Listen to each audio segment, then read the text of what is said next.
Hello hi welcome to in my kitchen official.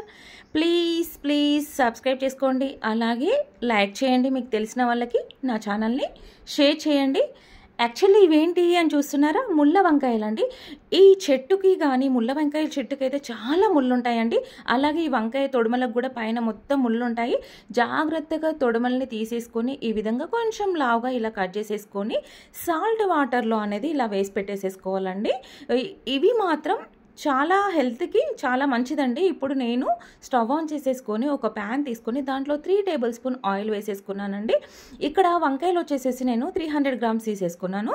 ఇక్కడ 1/2 table spoon oil కొంచెం pre heat అవ్వగానే 1/2 table spoon ఆవాలు, అలాగే కొంచెం జీలకర్ర, కొంచెం పసుపు వేసేసుకున్నాను. అది కొంచెం చిటపటలాడగానే నేను ఇక్కడ వచ్చేసేసి 4 పచ్చిమిర్చి, అలాగే 2 కరివేపాకు రెబ్బలు, అలాగే మీడియం సైజ్ ఉల్లిగడ్డ ముక్కలు కూడా ఇలా వేసేసుకున్నాను అనమాట. వేసేసుకొని గరిటెతో ఒకసారి ఇలా కలిపేసుకొని జస్ట్ ఒక 2 సెకండ్స్ అలా వదిలిపెట్టేసేయాలి. వదిలిపెట్టగానే ఈ వీడియోలో చూపించిన విధంగా కొంచెం మంచిగా ఫ్రై అయిపోయింది అనమాట పచ్చిమిర్చి, ఆనియన్స్ కూడా. ఇప్పుడు సాల్ట్లో ఉన్న వంకాయల్ని తీసేసుకొని ఇప్పుడు నేను పోపులో ఇలా వేసేసుకున్నాను అనమాట.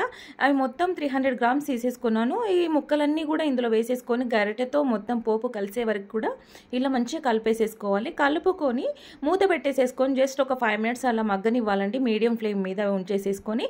ఈ వంకాయ మాత్రం టేస్ట్ మాత్రం సూపర్ అంటే సూపర్. ఇలా ముళ్ళ వంకాయలు మీకు ఎక్కడైనా దొరికితే మాత్రం కంపల్సరీ తీసుకొచ్చుకోండి. హెల్త్కి కూడా చాలా బెనిఫిట్స్ అంట ఈ వంకాయలు. అన్ని వంకాయల కన్నా కూడా ఈ వంకాయలు చాలా బాగుంటుంది. చూసారా వీడియోలో చూపించిన విధంగా 5 మినిట్స్లో నాకు ఇలా మగ్గిపోయిన వంకాయలన్నీ. ఇప్పుడు నేను దీంట్లోకి 1/2 టేబుల్ స్పూన్ కారం వేసాను, అలాగే 1/2 టేబుల్ స్పూన్ సాల్ట్ వేసుకున్నాను. ఇప్పుడు ఉప్పు కారం అనేది నేను ఇక్కడ 300 గ్రామ్స్ మేము ఎలా తింటామో ఆ విధంగా వేసాను కాబట్టి మీకు తగిన విధంగా మీరు ఉప్పు కారము మీరు తీసుకున్న క్వాలిటీ ప్రకారం వేసుకోండి.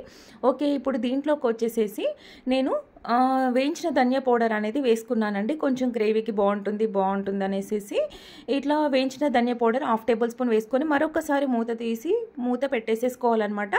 అలా వదిలిపెట్టేసేయాలి ఒక 2 సెకండ్స్. చూసారా ఇప్పుడు వీడియోలో చూపించిన విధంగా ఆయిల్ మొత్తం పైకి వచ్చేసేసింది. అలాగే ఉప్పు కారం ధనియా పౌడర్ కూడా మనకి మంచిగా పట్టేసింది ముక్కలకి. ఇప్పుడు ఒకసారి నేను ఇలా గరిటెతో మొత్తం కలిపేసేసుకున్నాను.